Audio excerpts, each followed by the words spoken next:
सावन के महीने का नियम, 2 लोटे जल लेकर देवादिदेव महादेव के सामने जाइए। यहां अशोक सुंदरी वाली जगह से दोनों धार एक साथ चढ़ाना प्रारंभ करिए और करते करते वो धार शंकर भगवान के शिवलिंग पर ले जाकर छोड़ दीजिए। ये सावन के महीने के अगर आपने मात्र 7 दिन भी लगातार अगर ये धार आपने चढ़ा ली है तो देवादिदेव महादेव की कृपा से 3-4 महीने में सूचना आपको प्राप्त हो ही जाए। आपके घर के पास में जो शिवालय है भगवान शंकर का, एक छोटा सा शिवलिंग है। मानो अगर दिल से तुमने मान लिया कि ये केदारनाथ है, दिल से तुमने मान लिया कि ये महाकाल है, दिल से तुमने मान लिया कि भीमा शंकर है, दिल से तुमने मान लिया कि ये मल्लिकार्जुन है, दिल से तुमने मान लिया कि विश्वनाथ है। जिस दिन तुम्हारा मन पर जा, सावन के महीने में, श्रावण के महीने में जब तुम 2 लोटा जल चढ़ाने के लिए जाओगे,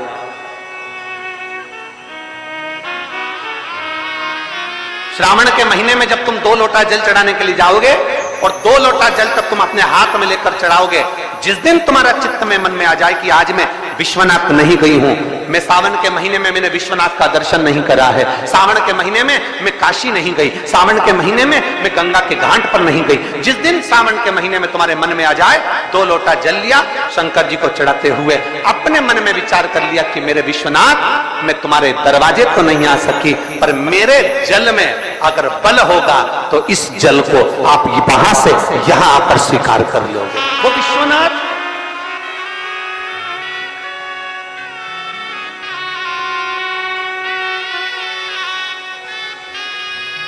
पहला दिन लगे 2 लोटा जल चालू कर दो।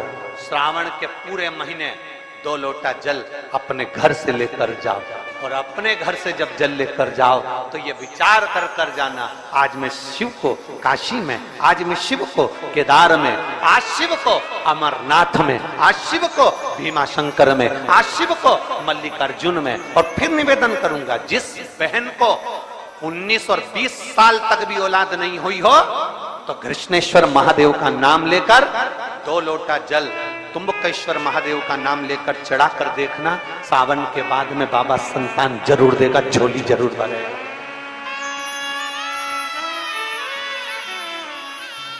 कहीं नहीं जाना, अपने नजदीक में, अपने घर के पास में, अपने मोहल्ले में, अपनी गली में, अपने चौराहे पर, अपने घर के पास में जो शिवालय हो, जो शंकर का मंदिर हो, वहां जाओ, 2 लोटा जल समर्पित करो। और फिर निवेदन करूंगा, जल से ज्यादा जरूरी है मेरे भोलेनाथ जी के मंदिर की सफाई करना।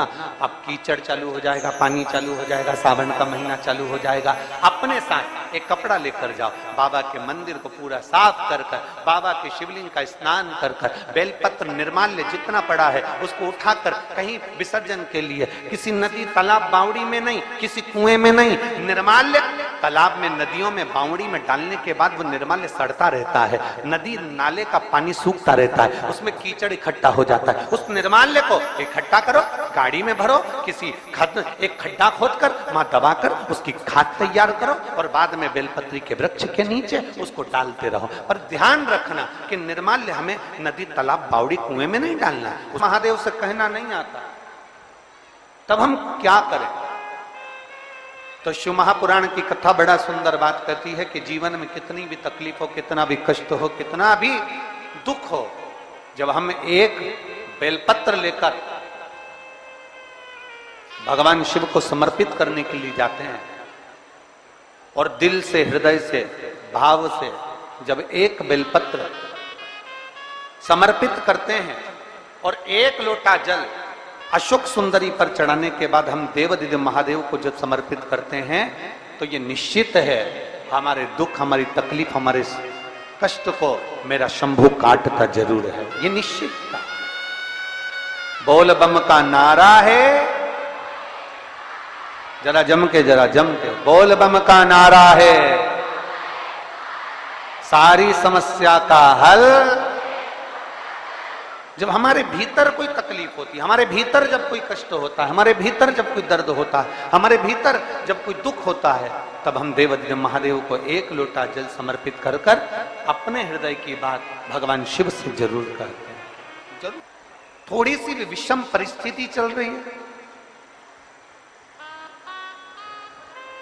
थोड़ा भी तकलीफ चल रही है, थोड़ा भी कष्ट आया है जीवन में, थोड़ा भी दुख, थोड़ी भी तकलीफ, थोड़ा भी दर्द, थोड़ा भी कष्ट अगर आपके जीवन में आया है तो शिव महापुराण की कथा कहती है सबसे पहले भगवान शंकर की शरणागति में जाए, भगवान शिव के पास जाए।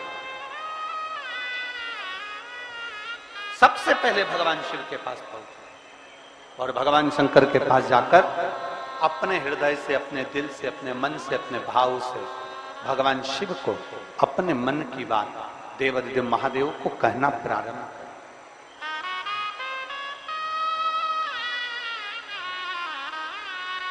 अपने भीतर जो संशय है, अपने भीतर जो संशय उत्पन्न हुआ है, अपने भीतर जो हम संशय में आए हैं, उस संशय को मिटाने के लिए, अपने भीतर के दुख को, अपने भीतर की तकलीफ को, अपने भीतर के कष्ट को मिटाने के लिए कहीं दूसरी जगह नहीं जाए।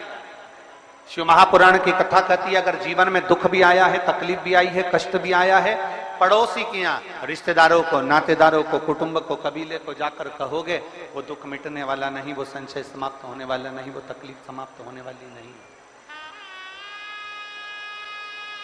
वो दुख समाप्त होने वाला नहीं है। अगर जीवन में संशय आया है, जीवन में अगर तकलीफ आई है, जीवन में अगर कष्ट आया है, तो हमें शिव की शरणागति ग्रहण कर लेना चाहिए। एक लोटा जल हाथ में लेकर भगवान शिव से अपने दिल की बात, अपने मन की बात भगवान शंकर को जरूर जाकर कहना चाहिए। कर रहे हो ये आपके ऊपर निर्भर करता है। मां, महात्मा और परमात्मा,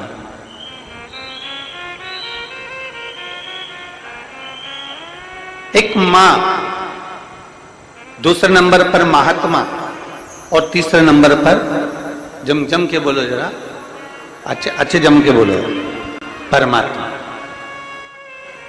ये तीन आपको देखते तक नहीं, फिर भी अपना पूरा प्रेम, अपनी पूरी वात्सल्यता, अपनी पूरी करुणा, अपनी पूरी उदारता ये आपके ऊपर उंडेल देते हैं। कौन कौन?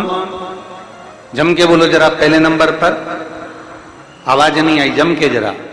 मां, दूसरे नंबर पर महात्मा और तीसरे नंबर पर परमात्मा। जब बच्चा गर्भ में आता है, मां उसको देखती नहीं, मां ने उसको देखा नहीं।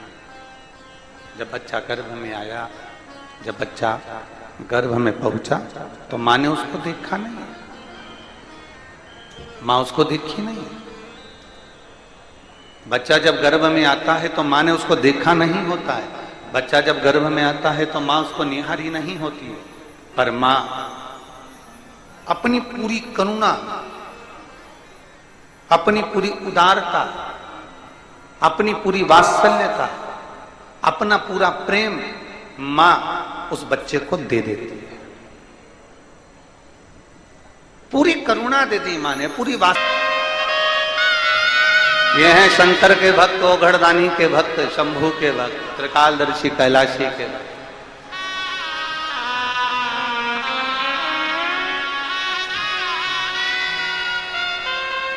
अपने नेत्रों से दर्शन करते रहते हैं, भगवान ब्रह्मा अपने नेत्रों से दर्शन करते रहते हैं, पर शंकर जी के नेत्र बंद रहते हैं, शिव जी के नेत्र बंद रहते हैं। शंकर भगवान समाधि में डूबे रहते हैं, शंकर भगवान समाधि में लीन रहते हैं। तो कई लोग, कई जिनके मुख में जो आता है, जिनके विचारों में जो आता है, वो कह देते हैं कि शंकर जी की आराधना नहीं करना चाहिए क्योंकि शंकर तो समाधि में डूबे रहते हैं, वो तो देखते ही नहीं है। पर उनको समझाना यह है कि नानू मां का चरित्र कह रहा है कि नानू मां के पिता मछली पकड़ने का जाल बनाते हैं और ध्यान नानू मां पर रहता है। एक पनिहारन पानी को लेकर जाती है, सिर पर हंडे पर हंडा, मटके पर मटका, मटके पर मटका, मटके पर मटका रखती है, चलती जाती है, पड़ोसन से बात करती है, पर ध्यान मटके पर रहता है। एक माँ अपने बच्चे को लेकर बाजार में जाती है, सामान कितना भी खरीदे पर बच्चे पर ध्यान रहता है। एक पिता अपने काम में ध्यान देता रहता है। उसी तरह मेरा ओघड़धानी भले नेत्र बंद कर कर समाधि में डूबा हुआ हो, पर जो एक लोटा जल चढ़ाता है मेरे शंकर का ध्यान उस पर बना ही रहता है। वृक्ष लता से स्नान कराऊंगी, ये अपने भीतर एक संकल्प अपने भीतर लेना है कि श्रावण के महीने में हमें शिव को कैसे रिझाना है, शंकर को कैसे प्रसन्न करना है, शंकर को कैसे प्रकट करना है। शंकर को देव अधिदेव महादेव को पकड़ने का जाल इंसान नहीं बना सकता, वो तो शंकर देव अधिदेव महादेव किसी के दिल में आकर बैठ जाते हैं तो वो हृदय के जाल में शंकर को पकड़कर अपने दिल में बिठा लेता है। कोई कोई लिंग के सम्मुख में सत्य बोला है।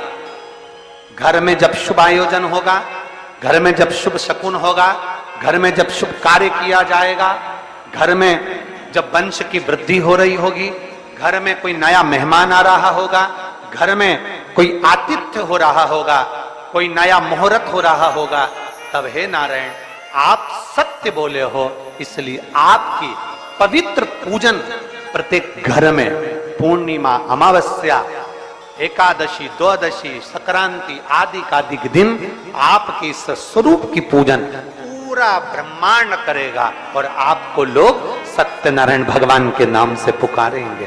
बोल सत्यनारायण भगवान की। इसीलिए स्कंद पुराण का रेवा खंड कहता है, इसलिए हमारे यहाँ जब सत्यनारायण भगवान की हम कथा श्रवण करते हैं, प्रथम अध्याय पूर्ण होता है, द्वितीय अध्याय पूर्ण होता है, तो विद्वान ब्राह्मण जन कहते हैं इति श्री रेवा खंडे प्रथम अध्याय। तो ऐसा रेवा खंड में से भगवान सत्यनारायण के सुंदर स्वरूप का वर्णन आता है, शिव महापुराण में से भगवान सत्यनारायण के स्वरूप का वर्णन आता है, भगवान शिव की पवित्र कथा का वर्णन आता है, भगवान शंकर के सुंदर स्वरूप का वर्णन आता है, और भगवान नारायण का एक नाम सत्यनारायण है। महीने, 2 महीने, 3 महीने, 6 महीने, 4 महीने, 8 महीने, 10 महीने, 12 महीने में एक नियम बना लो कि हमारे घर में हम सत्यनारायण भगवान की कथा किसी ब्राह्मण जन को बुलाकर करवाकर यज्ञ ग्यारी करवाकर अपने जीवन को सार्थक बनाएंगे, क्योंकि सत्यनारायण की कथा भी शिव की कृपा के आनंद में होती है। कहते हैं जहां सत्यनारायण की कथा होती है वहां शंकर की भी कृपा नित्य बनी रहती है, क्योंकि शिव ने ही तो उपदेश दिया है।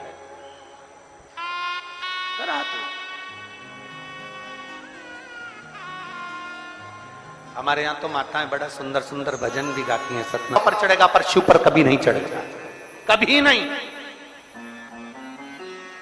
गौ माता तू झूठ बोलिए मेरे सामने, तेरा पूरा शरीर पुजाएगा। कन्यादान, वस्त्रदान, मुद्रादान, स्वर्णदान, अन्नदान, सारे दान आगे से होंगे, पर गौदान पीछे से होगा, गाय की पूंछ पकड़कर किया जाएगा, क्योंकि तू झूठ बोल गई मेरे सामने।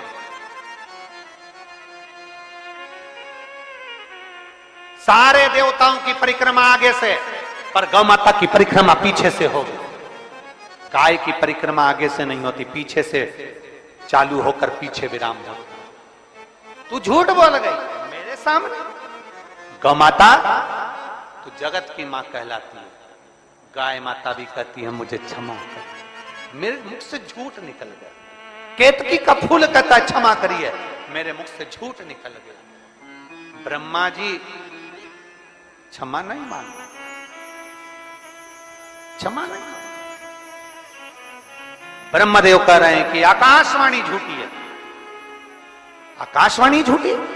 भगवान शंकर ने अपने तुरंत पैर का नख तोड़कर फेंका, काल भैरव प्रकट कर लिया। काल भैरव को आज्ञा करी ब्रह्मा का सिर काट दो। जिस मुख से वो झूठ बोल रहा, जिस मुख से वो झूठ बोल रहा,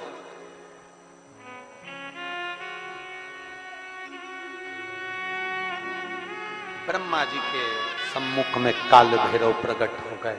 काल भैरव ने अपना हाथ की उंगली का नख तोड़कर फेंक कर ब्रह्मा जी के शीश को काट दिया।